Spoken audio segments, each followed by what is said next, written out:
Hungry అనే మన organisation ద్వారా చాలా మందికి హెల్ప్ చేస్తుంది. కొంతమందికి స్కూల్ ఫీజెస్ పే చేస్తుంది. ఆటిస్టిక్ పీపుల్కి కొంతమందికి సర్వ్ చేస్తుంది. అంటే మంత్లీ ఇంతని లేకపోతే ఇయర్లీ వన్స్ అని వాళ్ళకి ఫీజ్ పే చేయడం జరుగుతుంది.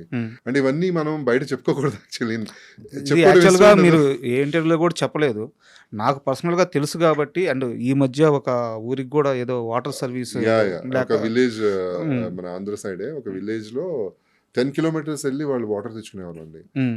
మోసుకుని వచ్చేవాళ్ళు. చాలా ఇబ్బంది పడుతున్నారు అక్కడ. ఆ ఊర్లో ఒక 4 lakhs పెట్టి ఒక వాటర్ ట్యాంక్ కట్టించింది ఫీడ్ ద హంగ్రీ త్రూ. చాలా హ్యాపీ అనిపించింది నాకు.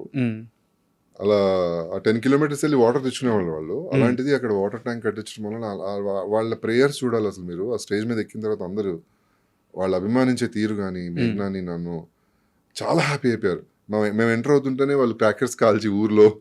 అంటే నా బాధ ఏంటంటే అక్కడ గవర్నమెంట్ ఎమ్మెల్యే ఆయన చేయలేకపోయాడు. మేము కంప్లైంట్ రేస్ చేసాం కూడా, ఈ ఊర్లో ఈ సిచ్యువేషన్ ఉంది, మీరు కొంచెం హెల్ప్ చేయండి అని చెప్పానన్నా కూడా ఆ ఎమ్మెల్యే చేయలేకపోయారు. ఆల్మోస్ట్ ఒక 400 ఫ్యామిలీస్ ఉంటాయి అక్కడ ఆ విలేజ్లో.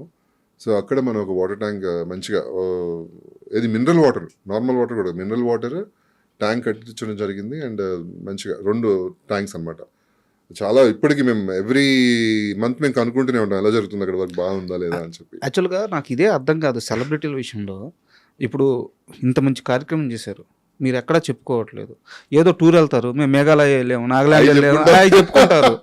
అది నచ్చని వాడు ఎవడో వచ్చి కామెంట్స్ ఏదో చేస్తారు. బట్ ఇంత మంచి కార్యక్రమం చేస్తున్నారు, ఇది బయటికి రావట్లేదు. ఇప్పుడు మనం ఇంటర్వ్యూ ముందు ఒక సందర్భం వచ్చి మాట్లాడుకున్నాం, సుమా గారు మీరే చెప్పారు. అవునండి. సుమా గారు ఎన్ని